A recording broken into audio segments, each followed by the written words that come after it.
सीधा आपको लेकर चलते लखनऊ, जहां आपको बता दें सीएम योगी संबोधन कर रहे हैं। देश भर से आए हुए एनडीआरएफ, एसडीआरएफ और आपदा मित्र के सभी हमारे युवा साथियों,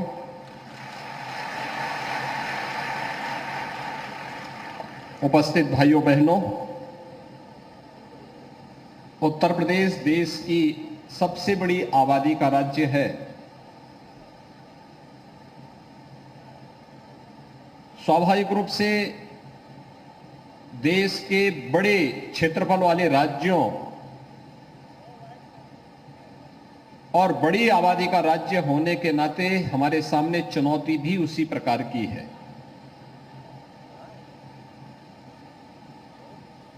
उत्तर प्रदेश की सीमा नेपाल से भी मिलती है, बिहार से भी मिलती है। झारखंड, छत्तीसगढ़, मध्य प्रदेश, राजस्थान, हरियाणा, उत्तराखंड और दिल्ली राज्यों के साथ भी हमारी सीमा मिलती है।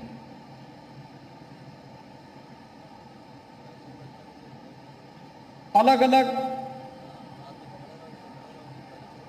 यहां पर सामाजिक और भू सांस्कृतिक विभिन्नता के नाते भौगोलिक और वहां की स्थानीय जैव विविधता के नाते भी अलग अलग परिस्थितियां अलग अलग क्षेत्रों में हम सबको देखने को मिलती है। जितना बड़ा है और जितना विस्तार है, उतनी बड़ी चुनौती और उतनी ही ज्यादा आम जनमानस की अपेक्षाएं भी हैं। एक और हिमालय से आने वाली नदियों के कारण बाढ़ के खतरे उत्तर प्रदेश में जुलाई से लेकर के सितंबर अक्टूबर तक बना रहता है। बिंदु क्षेत्र और बुंदेलखंड क्षेत्र में आकाशीय बिजली का खतरा अलग है। पश्चिमी उत्तर प्रदेश भूकंप जैसी त्रासदी के सबसे अति संवेदनशील जोन में से एक माना जाता है। तो उत्तर प्रदेश के अंदर तराई का नेपाल से सटा हुआ क्षेत्र मानव और वन्य जीव द्वंद्व के कारण भी जाना जाता है। 9 क्लाइमेटिक जोन उत्तर प्रदेश में है। स्वाभाविक रूप से 9 प्रकार की क्लाइमेटिक जोन के कारण आपदा की कम या ज्यादा आशंका वहां सदैव बनी रहती है। मुझे आश्चर्य होता था जब 2017 में प्रदेश में डबल इंजन की भारतीय जनता पार्टी की सरकार बनी, तो मैंने उस समय पूछा कि किसी भी आपदा से निपटने के लिए हमारे पास व्यवस्था क्या है। तो मुझे बताया गया कि एनडीआरएफ उत्तर प्रदेश के अंदर कुछ वहां पर वाराणसी में और अन्य कुछ जनपदों में सहयोग करने के लिए तैयार रहती है। पीएससी की फ्लड यूनिट काम करती है। मैंने कहा एनडीआरएफ है तो हमने एसडीआरएफ का गठन क्यों नहीं किया? प्रदेश में एसडीएमए क्रियाशील क्यों नहीं है? और प्रदेश के अंदर आने वाली इन आपदाओं को कम करने, इससे होने वाली जनधन की हानि को नियंत्रित करने के लिए आखिर कोई आवश्यक कदम क्यों नहीं उठाए गए? मेरा मानना है आपदा को केवल आपदा मान करके हम आंखें बंद करके नहीं रह सकते। आपदा आती है, अब टेक्नोलॉजी इतनी इंप्रूव हो चुकी है कि हम समय रहते अगर आपदा के प्रति आम जनमानस को जागरूक कर लें तो मेरा यह मानना है कि आपदा से होने वाली जन और धन की हानि को न्यूनतम स्तर पर लाने में सफलता प्राप्त हो सकती है। और पिछले 6 वर्ष के अंदर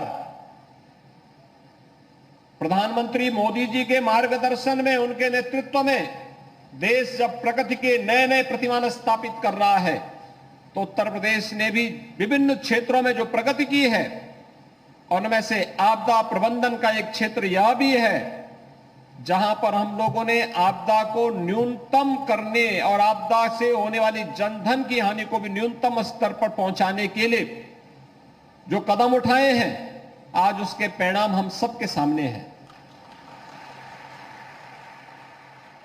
जैसे हमारे राज्य मंत्री बोल रहे थे, बाढ़ उत्तर प्रदेश के 40 जनपदों में बाढ़ के प्रति अति संवेदनशील और संवेदनशील है।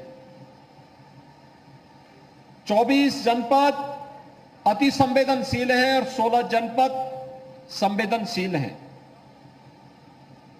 लेकिन उत्तर प्रदेश के अंदर बाढ़ प्रबंधन के बेहतरीन प्रयास करने का परिणाम था आज 4 से 5 जनपद ही ऐसे हैं जहां पर बाढ़ के संकट से हमें बरसात में सप्ताह 10 दिन लोगों को कष्ट उठाना पड़ता है। शेष वहां पर अन्य जनपदों से इसे मुक्ति करने के लिए उठाए गए कदमों के बहुत अच्छे परिणाम सामने आए हैं।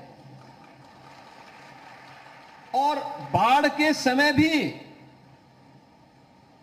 एनडीआरएफ हो या एसडीआरएफ, पीएसी की फ्लड यूनिट हो या फिर यहां पर उपस्थित आपदा मित्र जैसे स्वयंसेवक, ये पूरी जी जान से लग करके, प्रशासन के साथ लग करके, पुलिस के साथ लग करके, जनप्रतिनिधियों के साथ लग करके जनधन की हानि को रोकने के लिए प्रभावी कदम उठाते हैं। और आज उसका परिणाम है कि बाढ़ आती है, लेकिन लोगों को एहसास हो जाता है कि बाढ़ आई है तो सरकार की राहत भी साथ साथ आ रही होगी। समय पे नौकाओं को पहुंचाना, बाढ़ बचाव के पहले जो भी कदम उठाए जाने हैं सरकार उसकी समीक्षा भी करती है, साथ साथ आसन्न चुनौती से निपटने के लिए भी अपने आप को तैयार करती है। आज उसी का परिणाम है कि जहां ये कदम उठाए गए हैं, वहीं साथ ही साथ प्रदेश सरकार ने अन्य अनेक कार्यक्रम उठाए। उत्तर प्रदेश पहला राज्य है जिसने आपदा से निपटने के लिए उन बहुत सारी श्रेणियों को भी आपदा प्रबंधन के दायरे में ले आया है और उन्हें राहत भी उपलब्ध कराई जा रही है। जैसे मानव वन्य जीव संघर्ष का मामला है। पहले मैं देखता था पीलीभीत में, लखीमपुर में, बहराइच में, तराई के जंगलों में किसी किसान या किसी नागरिक को वन्य जीवों से संघर्ष हो जाता था और जनहानि होती थी, उस परिवार को कोई भी कंपनसेशन नहीं मिलता था।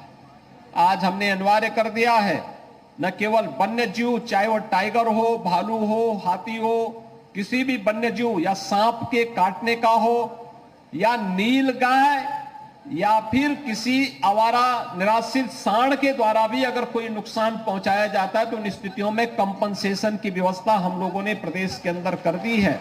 उस पीड़ित परिवार को तत्काल कंपनसेशन दे दिया जाता है। डूबने से अगर किसी की मौत हुई, वो भी आपदा प्रबंधन के दायरे में आ जाता है। और भी अन्य अनेक कदम उठाए गए। लेकिन हमारा मानना कि मुआवजा अंतिम विकल्प है। हम बचाव के क्या उपाय कर सकते हैं? मुझे याद है आज से 4 साल पहले एक साथ आकाशीय बिजली से बिहार और उत्तर प्रदेश में मिलाकर के लगभग 120 से अधिक मौतें हुई थी एक ही दिन में। बिहार के अंदर सर्वाधिक 80 मौतें हुई थी और 40 से अधिक मौतें उत्तर प्रदेश के अंदर हुई थी, जिनमें सर्वाधिक मौतें हुई थी मिर्जापुर और सोनभद्र जनपद में। अर्ली वार्निंग सिस्टम, ये इसी के लिए आज हर जनपद में लगाने की तैयारी हो रही है, जिससे आकाशीय बिजली से हम लोग पहले ही अलर्ट जारी करके लोगों को अवगत करा सकें या उसका सायरन बज सके, लोगों को बचा सकें।